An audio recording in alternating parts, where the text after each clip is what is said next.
Bismillahirrahmanirrahim. Assalamualaikum warahmatullahi wabarakatuh.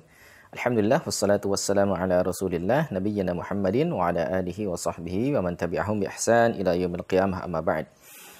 Alhamdulillah bertemu lagi bersama saya Abu Hazim Muhammad Teguh Azhar. Apa kabar rekan-rekan sekalian? Semoga tetap sehat selalu, keberkahan selalu menyertai Anda semuanya. Amin ya rabbal alamin. Taib, ada pertanyaan yang masuk kepada saya Abu Hazim ya, yaitu Ustaz, bagaimana belajar hadis dari awal? Buku-buku apa yang dibaca, buku-buku apa yang dipelajari, kitab-kitab apa yang dibaca, kitab-kitab apa yang dipelajari untuk belajar hadis dari awal? Pertanyaan yang bagus ya.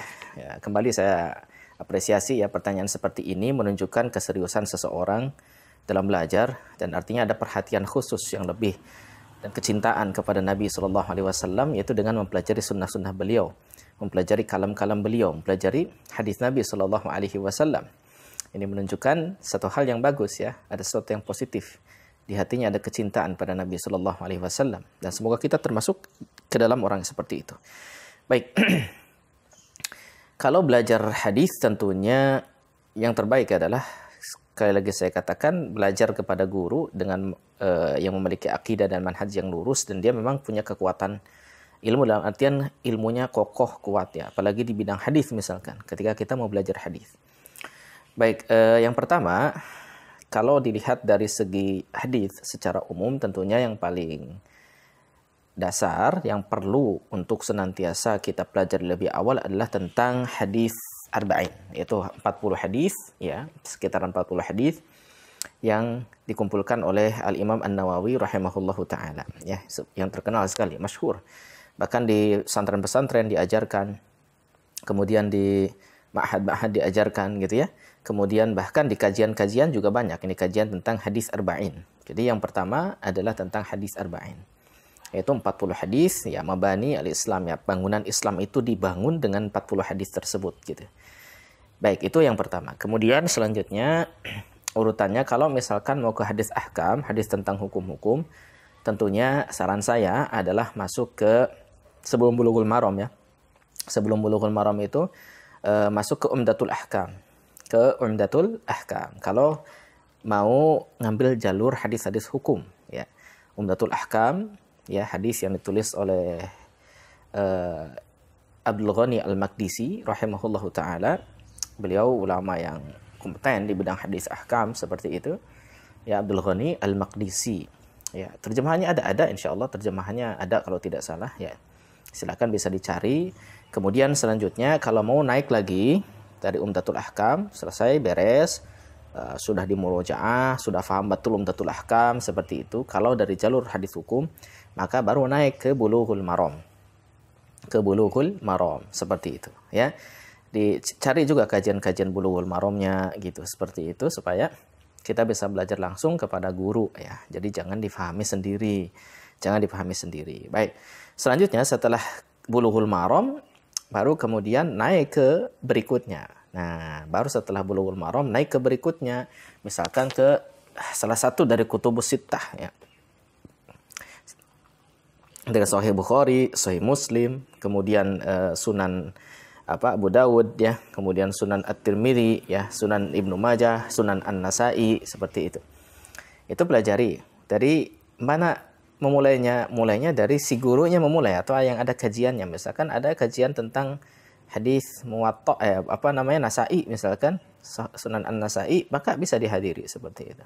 Sampai kapan? Sampai beres. Ya, sampai beres seperti itu. Terus satu persatu sampai Kutubus Sittah beres. Baru kemudian kita masuk ke Kutubut Tis'ah, artinya ada tambahan 3 lagi nih. Kemudian Muwatta misalkan, Musnad Ahmad ya, kemudian Sunan Ad-Darimi atau Musnad Ad-Darimi, itu dipelajari juga. Sehingga Kutubut Tis'ah itu bisa dikuasai. Tentunya kalau sudah seperti ini, Anda Masya Allah, bisa, keilmuan Anda sangat kuat dalam masalah hadis seperti itu. Kalau khatam semuanya dan Anda paham betul semuanya, itu sudah hebat sekali ya. Ya. Kemudian kalau itu jalur daripada hadis hukum. Ada lagi, jangan terlupakan, kalau misalkan kita mau secara umum, hadis secara umum ya, yang terkait di dalamnya tentang akhlak ya, terkait di dalamnya tentang akidah, terkait di dalam tentang muamalah dan sebagainya, ya, atau hal yang sifatnya targhib dan tarhib, ada beberapa hadis yang lain yang bagus ya. Misalkan setelah hadis Arba'in An-Nawawiyah, Anda bisa lanjut ke Al-Adabul Mufrad yang ditulis oleh Imam Al-Bukhari, atau kitab Riyadhus Shalihin yang ditulis juga oleh Imam An-Nawawi rahimahullah. Itu bagus ya. Komplit di sana ya. Di Riyadhus Shalihin itu komplit ya. Ada akhlaknya, ada suluknya, ada kemudian terkait dengan targhib dan tarhibnya dan sebagainya. Kalau Anda ingin tahu tentang zikir-zikir ya, Anda bisa merujuk ke kitab Al-Adhkar yang ditulis oleh Imam An-Nawawi rahimahullah ta'ala. Di sana ada zikir-zikir ya, kemudian berbagai macam penjelasan terkait dengan zikir-zikir ya, ada riwayat-riwayatnya beliau sampaikan. Memang di sana juga ada riwayat-riwayat yang lemah dan sebagainya, tapi dijelaskan, ada ta'liq atau ada komentar dari para ulama, di bawahnya ada footnote biasanya seperti itu. Anda bisa merujuk ke sana. Ya. Demikian mungkin terkait dengan belajar hadis ya. Untuk ilmu hadisnya tentunya dengan ilmu mustalah hadis ya. Kalau ilmu mustalah hadis, ilmu ulalil hadis dan sebagainya yang lebih tinggi lagi, maka itu dipelajari secara bertahap. Tentunya dari mustalah hadis misalkan, tentunya ringan-ringan dulu dari Manzumah Baiquniyah ya.